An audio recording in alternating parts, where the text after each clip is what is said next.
There is a moment every parent has felt.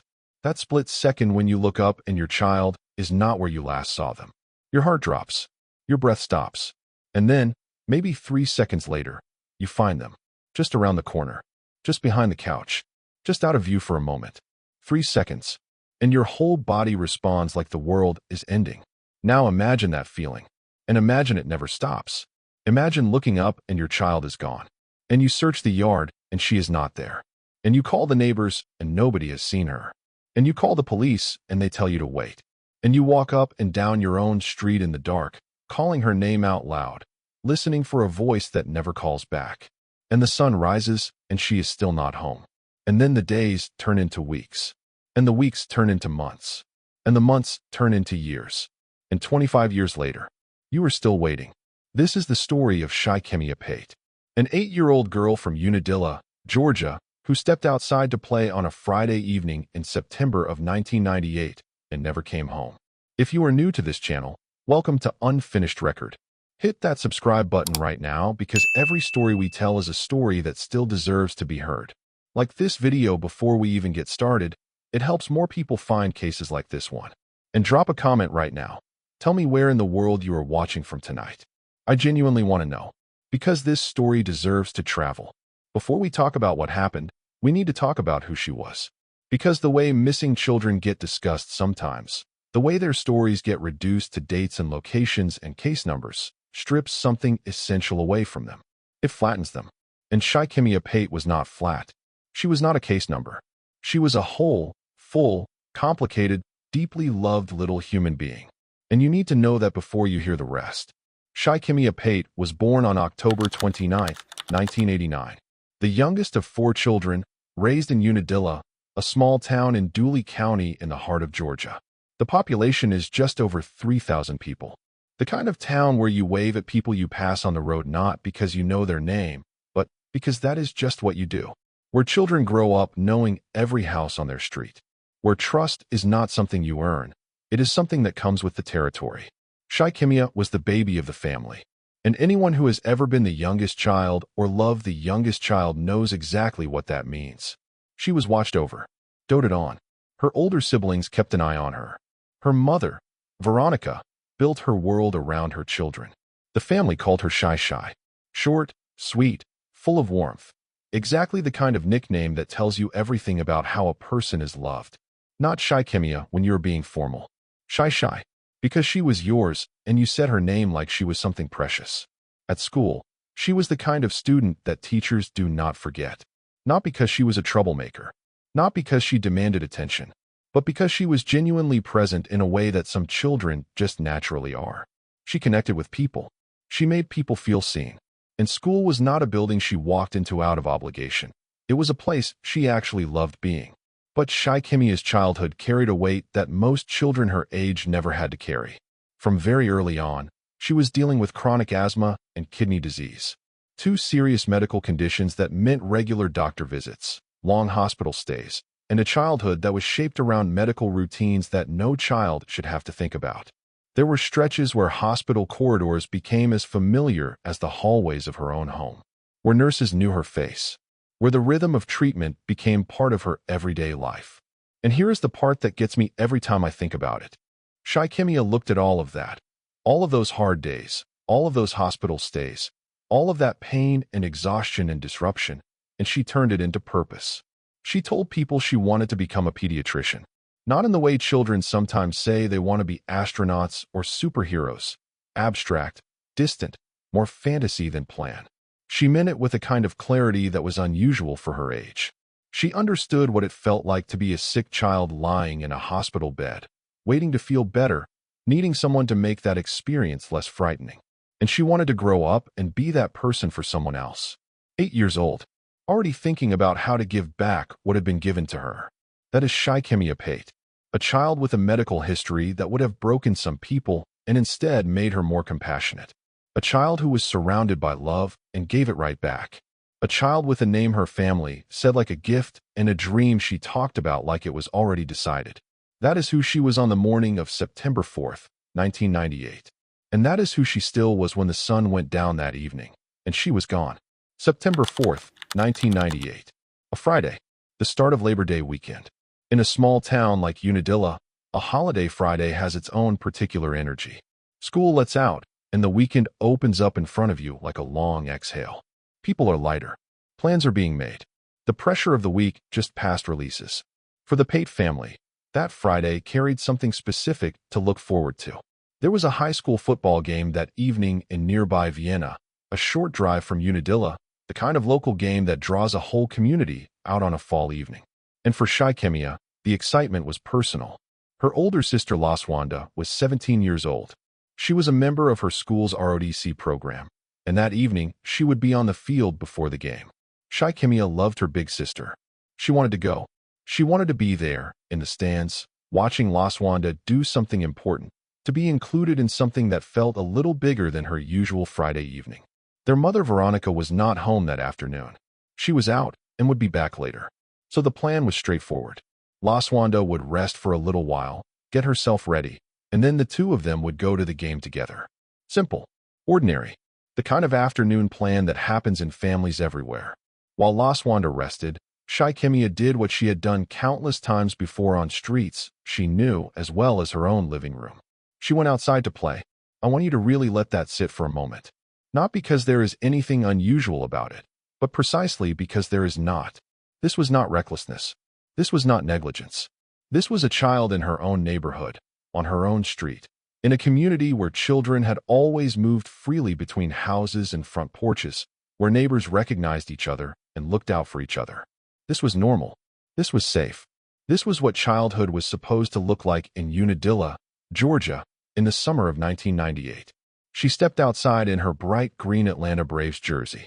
Her family would hold on to that image later. That jersey, that particular shade of green, the way she looked walking out the door like it was just another evening. It is the kind of detail that becomes unbearable in retrospect. Approximately 6 o'clock in the evening, Laswanda left the house to put gas in the car before the game. As she drove down the street, she saw her little sister. Shy'Kemmia was sitting on a neighbor's porch, relaxed, watching the street, completely at ease. It was such an ordinary sight that Laswanda did not even slow down. She kept driving. She would pick Shy'Kemmia up when she came back. There was no reason to think otherwise. Sometime between 6 and 6:30, Laswanda returned. She pulled up to the neighbor's porch where she had seen her sister sitting just a short while before. Shy'Kemmia was not there. The neighbor said she had left on her own and walked up the street. Laswanda was not alarmed. Not yet. This was her sister, a child who knew every face and every front porch on this road. She drove slowly up and down the street, scanning yards, looking for that green jersey. She called her mother, Veronica. Still not home. Veronica told her to go ahead to the game. Shy'Kemmia was probably at a friend's house. She would sort it out when she got back. So Laswanda went to the game. 7:45 in the evening. Veronica arrived home. The game was already underway across town. The house was quiet, and Shy'Kemmia was not there. Veronica started calling. Neighbors, friends, anyone who might have seen her daughter in the past hour. She tried to hold herself steady. This was a child who played outside. A child everyone on this street knew by name. A child who did not usually go far. But the calls came back empty. And as the night deepened, as Laswanda came home from the game without her little sister, as the street outside grew darker and quieter, something shifted inside Veronica that could not be shifted back. It came slowly at first, the way these things always do. A quiet unease that you try to explain away. And then all at once, it hit her like a wall. Shy'Kemmia had not gone to a friend's house. Shy'Kemmia was not on her way home. Something was wrong. Veronica called the police. And what happened next is one of the most painful and consequential moments in this entire case. She was told to wait. A missing persons report could not be filed yet. Her daughter was 8 years old. It was nighttime. She had not come home. And the official response was, wait. I want you to think about that. An 8-year-old girl. After dark. Not home. And the answer is wait. Veronica did not wait quietly. Neighbors poured out of their homes and onto the street without being asked. People grabbed flashlights and walked the road, checking yards, sheds, porches, and every familiar corner a child might end up. They called Shy'Kemmia's name out into the dark, over and over, hoping to hear it called back. The search that night had no coordinator, no official structure, no equipment beyond what people had in their own homes. It was pure, desperate, communal love, neighbors refusing to go inside while a child from their street was still missing. It lasted through the entire night. Some people never left. By the time the sun came up, there were neighbors sleeping on Veronica's porch, unwilling to go home, unable to leave her alone in that house with that silence. The police did not come that night. The official response, the organized search, the investigators, the resources did not begin until the following morning. And by then, the hours that matter most in any case involving a missing child were already gone. Whatever happened to Shy'Kemmia Pate had already happened. In the quiet space between when Wanda last saw her sitting on that porch and when help finally arrived, that is where the truth lives. And that gap can never be recovered. I want to stop here for a second because I need to ask you something. And I genuinely want your answer in the comments. If that was your child, if you called the police and they told you to wait while your 8-year-old daughter had not come home in the dark, what would you have done? Tell me. Because I think about Veronica walking that street all night and I cannot get past it. And if you have not subscribed to Unfinished Record yet, do it right now. This is exactly the kind of story this channel exists for. When law enforcement arrived the following morning, the search moved fast. Officers from local departments, firefighters, and agents from the Georgia Bureau of Investigation, the GBI, spread across Unadilla. They searched by land and from the air, scanning fields, roads, open terrain, and every edge of the town and the spaces just beyond it. Investigators went door to door, asking for permission to check homes, sheds, outbuildings, anywhere a child might have been brought. Neighbors opened their doors without hesitation. Every one of them. Closets were checked. Yards were walked. Buildings were cleared one by one. No one found Shy'Kemmia. As investigators began conducting interviews, small fragments of that Friday evening started to piece themselves together. Multiple people confirmed they had seen her outside that night. One neighbor recalled clearly that Shy'Kemmia had stopped by and eaten a hot dog. Others remembered seeing her moving through the neighborhood, relaxed, unhurried, completely at home on her own streets. These details helped investigators build a timeline, but they could not explain what happened at the end of it. Investigators eventually identified the last known location where Shy'Kemmia had been seen, near the intersection of Crumpler Avenue and West Street in Unadilla. Less than half a block from her own front door. Less than half a block. You almost have to read that twice to believe it. A child vanished from a distance you could cover in 30 seconds on foot. From a spot she had walked past her entire life. From a place that should have been, by every reasonable measure, completely safe. Just across the street from that intersection stood a small family-run business that served as a kind of community hub, a corner store and gathering spot that locals knew well, including the Pate children, who had grown up stopping there over the years.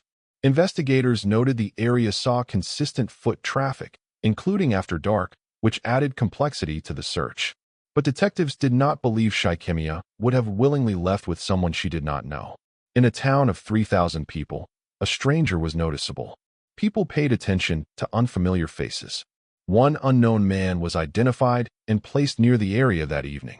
Investigators found him, questioned him, looked into his presence, and ultimately ruled him out. No other credible unknown individuals emerged from the investigation. That left law enforcement with the most troubling possibility of all.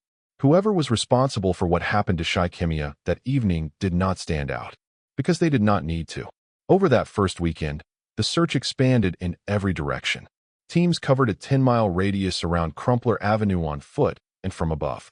Search dogs worked through fields and wooded areas at the edges of town. Four-wheelers pushed through tree lines and open terrain that foot teams could not easily reach. Every space where a child might have wandered or been taken was systematically checked. When nothing was found, the search zone was extended by another 5 miles. Still nothing. No clothing. No personal belongings. Not a single piece of physical evidence that pointed to where Shy'Kemmia had gone after she walked away from that neighbor's porch on Friday evening. She had not run away. Investigators were clear on this. Everything about Shy'Kemmia's life, her family, her excitement about the football game that night, her relationship with her sister, her deep roots in that neighborhood, pointed away from that explanation. She had not gotten lost. She had grown up on these streets. She had simply, in a window of time that no one can fully account for, on a stretch of road she had known since she could walk, vanished. And for the people searching for her, That absence made no sense at all. This is the part of the story that does not always make it into the headlines. Because once the initial search slows down, once the news crews pack up and leave, once the case moves from active emergency into something quieter and more bureaucratic, the family is still there. Still in that house. Still waking up every morning to the same absence. Still setting one fewer place at the table. Still saying a name into rooms that do not answer back. For Veronica, life divided itself into two distinct realities on the night of September 4th, 1998. Everything before and everything after. There was no clean line between grief and moving forward. Because without an answer, you cannot move forward. You can only move alongside the missing. You carry them with you because there is no alternative. You mark the birthdays even though they hurt. You get through the holidays even though the chair is empty. You answer people's questions even when the questions have no answers because staying silent feels like giving up. For 2 full years after Shy'Kemmia disappeared, Veronica kept the front door unlocked. 2 years. 730 days of an unlocked door. Not because she had evidence her daughter was coming home. Not because anyone told her to. But because a mother could not bring herself to close off the possibility. Because closing that door felt like the end of a sentence she was not ready to finish. As long as it was open, the story was still going. Shy'Kemmia's siblings grew up inside that reality. They went from children to teenagers to adults with that Friday evening as a fixed point in the background of everything. A family that had once moved through their neighborhood freely and easily now moved with a different kind of awareness. Trust, the kind that is built into a place over generations, had been quietly taken from them along with Shy'Kemmia. Unadilla itself changed too. The neighborhood where children once played freely until dark became a place of careful attention. Parents watched more closely. Doors got locked earlier. And conversations about Shy'Kemmia never fully stopped. They just moved into quieter registers, surfacing on anniversaries, in private moments, in the spaces where memory and grief overlap. Tips came in over the years. Phone calls arrived from as far away as states beyond Georgia. People who thought they had seen a girl who looked like Shy'Kemmia, who wanted to help, who could not let it go either. Investigators followed every lead. Some of them traveled out of state. Every single one ended the same way. Close enough to raise hope. Not close enough to bring answers. I want to pause here for a second. Tell me something in the comments, and be honest. Do you think communities like Unadilla, small, close-knit towns, are more or less likely to keep secrets about cases like this one? I really want to hear your perspective. Drop it below. And please share this video right now, because the more people who know Shy'Kemmia's name, the more likely it is that someone who knows something finally speaks. 3 years after Shy'Kemmia disappeared, Unadilla made headlines again. In 2002, a series of violent sexual assaults against young girls in the community led investigators to a young man from the neighborhood. His name was Quentin Kendrick. He pleaded guilty to multiple charges and was sentenced to life in prison. But to investigators working Shy'Kemmia's case, his name was not new. Quentin Kendrick had been one of the last people to report seeing Shy'Kemmia before she disappeared. He lived a short distance from where she was last seen. When his name came up in connection with the assaults on young girls years later, investigators working Shy'Kemmia's case could not ignore the overlap, the proximity, the pattern, the timeline. He became a significant person of interest. But significance is not evidence. And despite sustained investigative attention, no physical evidence was ever found that directly tied Kendrick to Shy'Kemmia's disappearance. He denied any involvement. And in a detail that carries its own particular weight, Veronica herself, Shy'Kemmia's mother, would later say that she did not believe he was responsible. The case stalled again. In the space between what investigators suspected and what they could prove, time kept moving. Cases do not close just because families need them to. And Shy'Kemmia remained missing. More than 20 years passed. Think about everything that happened in those 20 years. Think about how the world changed. Think about how Veronica aged, how Laswanda aged, how Shy'Kemmia's other siblings built their lives. All of it happening alongside a grief that never resolved. And then, in 2022, on what started as an ordinary day, something happened that stopped time inside the Pate household. Veronica received a Facebook friend request. The profile was not familiar. After more than 2 decades of leads that went nowhere, Veronica was careful. She did not accept the request right away. But her grandson did, and that led to a phone call. The woman on the other end said she was Shy'Kemmia. She told Veronica that she had been taken as a child, that she had been made to live under a different name, that the people who raised her had abused her. She was not asking for money. She was not asking for anything at all. She said she wanted to give Veronica something she had not had in over 20 years. She wanted her to know that she was not dead. For Veronica, a woman who had kept a door unlocked for 2 years, who had followed leads across state lines, who had spent 2 decades holding on in whatever way she could. Hearing those words landed somewhere deep. It felt like relief. It felt like the call she had spent her entire adult life waiting for. Investigators took it seriously. They contacted authorities in Missouri, where the woman was located, and spoke with her directly. And when they pressed her, when they asked her for the specific details that investigators deliberately keep out of public reporting, the details that only someone genuinely connected to a case would know, she could not provide them. A DNA test was arranged and conducted under law enforcement supervision. The results did not match. Investigators concluded that the woman was not Shy'Kemmia Pate. Veronica did not accept that conclusion. She questioned the process. She believed the woman held knowledge that had never been made public, things only her daughter could have known. At one point, family members connected with the woman on a video call, and what they saw on that screen only deepened the fracture between hope and evidence. Wanda, who had been 17 the night she drove away from that porch and came home to find her little sister gone, she remained careful. She understood her mother completely. She felt the pull of that hope herself, but she needed something real, something that could hold up, because wanting it to be true was not the same as it being true. Eventually, the woman stopped responding. Parts of what she had said began to shift, and then the contact went silent. The wounds that had spent 20 years slowly, painfully closing, tore back open.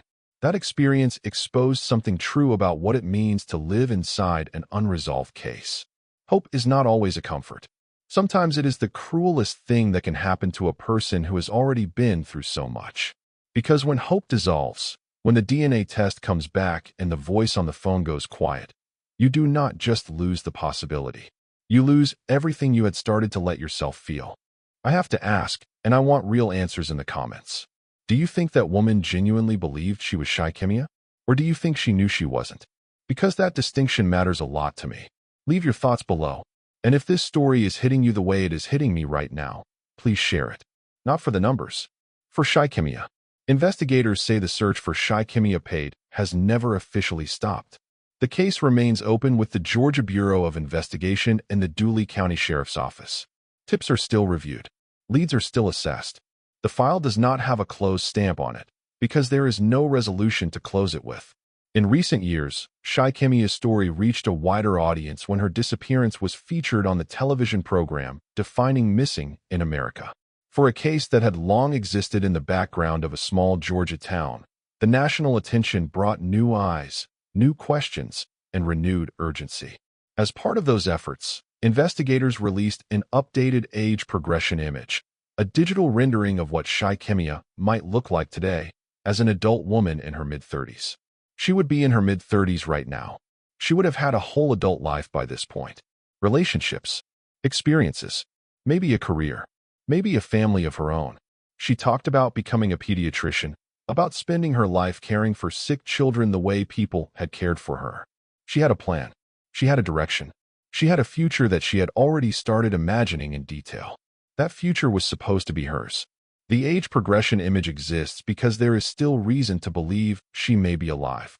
It exists because someone, somewhere, maybe someone watching a video like this one, might recognize a face. It exists because the people responsible for finding answers have not stopped looking, even when the silence has stretched for decades. Shy'Kemmia Pate was 8 years old when she was last seen on September 4, 1998, in Unadilla, Georgia. She was wearing a neon green button-down Atlanta Braves jersey with red lettering, Levi's jeans, white K-Swiss sneakers, and a leg brace. She had a medical history that included chronic asthma and kidney disease. She had a nickname, Shy, that the people who loved her said with softness. She had a dream about becoming a doctor. She had a mother who kept a front door unlocked for 2 full years because she could not bear to close it. She disappeared less than half a block from her own home. I keep coming back to that detail, and I cannot leave it alone. Less than half a block. On a street she had known her entire life. On an evening when multiple people saw her, when a neighbor offered her a hot dog, when her sister spotted her sitting on a porch from a passing car and thought nothing of it because everything looked completely normal. And then she was gone. 25 years of Veronica's door being unlocked. 25 years of birthdays marked in absence. 25 years of a family carrying something that was never theirs to carry. 25 years of a community that has not forgotten, even as the rest of the world moved on. Whoever knows what happened on that Friday evening in Unadilla has been carrying it for a long time too. That kind of knowledge does not sit lightly in a person. It leaves a mark. It shows up in quiet moments, in the middle of the night, in the spaces between ordinary days, in the years that keep passing while a family waits and a case stays open. If you know something, anything, no matter how small it seems, no matter how many years have passed, this is the moment. Please contact the Dooley County Sheriff's Office or the Georgia Bureau of Investigation. A detail that feels insignificant to you might be the exact thing that finally gives this family the truth they have been waiting for since 1998. Time does not erase what happened on that street, and silence does not protect anyone who is guilty. Shy'Kemmia Pate is still missing. If this story reached you tonight, and I believe it did, because you are still here, please like this video. It is the simplest thing you can do to help more people find Shy'Kemmia's case. Subscribe to Unfinished Record if you are not already here, because every week we come back for someone the world forgot too quickly. And leave me a comment. Where are you watching from tonight? And what do you think happened on West Street and Crumpler Avenue that Friday evening? Your voice matters in these conversations. It always has. We keep the record open. Until next time.